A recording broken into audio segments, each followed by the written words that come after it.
네, 제가 오늘은 무소속으로 당력이 없는 상태에서 왔습니다.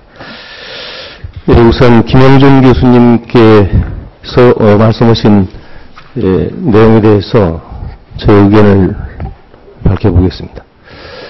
지금 상임위 배분 문제가 가장 큰 국회에서의 그 걸림돌인데, 이것은 소위 그 상임위원회를, 힘있는 상임위를 어느 정도 에서 잡느냐, 이것이 주요 관점인 것 같아요. 그래서 이건 정치적 행위로 봐야 되는데, 정치적 이슈가 많은 상위, 쟁점이 많은 상위, 그리고 속칭 인기 상위, 이런 그 관념에서 접근을 하기 때문에 문제가 있다.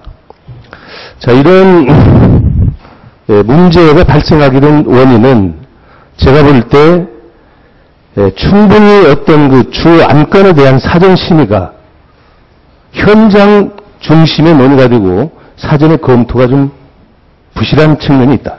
저는 그렇게 봅니다.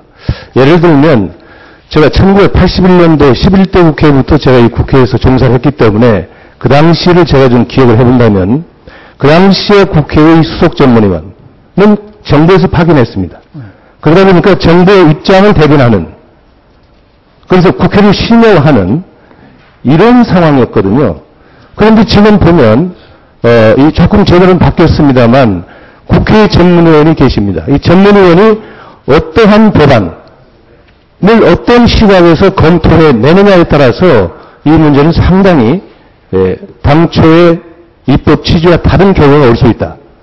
예를 들면 지난 18대 때 대표적으로 약사법, 이게 79건이 발의가 됐었는데 76건이 폐기됐습니다.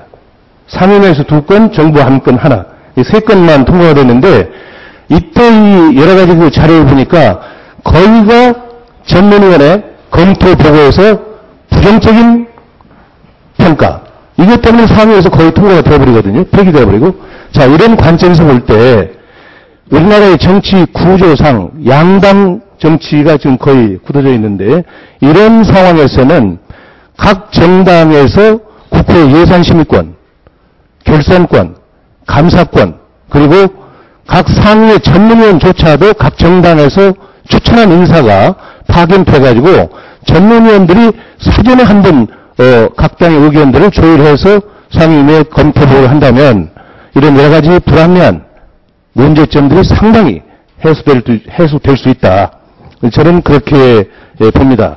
그렇게 본다면 상임위에서의 전문위원 검토 보고가 일단 공정하게 되는 것이고, 객관성을 담보하게 되는 것이고, 그리고 책임 있는 그런 결과 보고서가 될 것이다. 이런 생각을 하는데, 우리 김 교수님께서는 어떻게 생각하십니까? 예, 제가 조금 전에 말씀드린 것처럼 미국에서는 지금 강 의원님 말씀하신 대로 하고 있습니다. 국회 상임위원회 전문위원을 다수당이 3분의 2, 소수당이 3분의 1로 배정을 합니다. 그렇기 때문에 지금 말씀하신 거와 맥을 같이 하는 거죠. 그 이유는 책임 정치입니다. 다시 얘기해서 지금 국회 내 전문위원분들은 정치적 중립성을 강조하고 계시기 때문에 어떤 면에서 보면은 굉장히 좋은 면도 있지만, 또 한편으로는 이 지나치게 또 정부와 관련된 이가 나왔을 때 입장 표명하기가 어려운 구조를 갖고 있다는 거죠. 이런 것들이 미국 의회에서는 진행하고 있다는 걸 말씀을 좀 드리고요.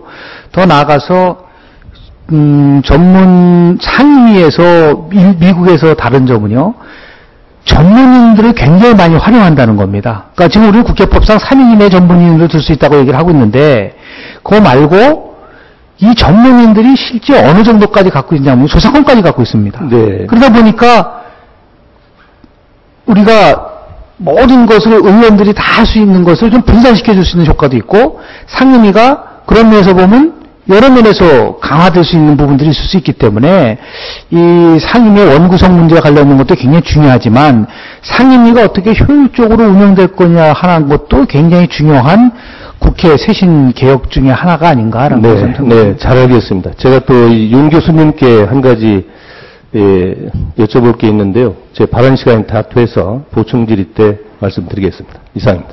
네, 수고하셨습니다. 다음은 권성동 의원님 질의해 주십시오.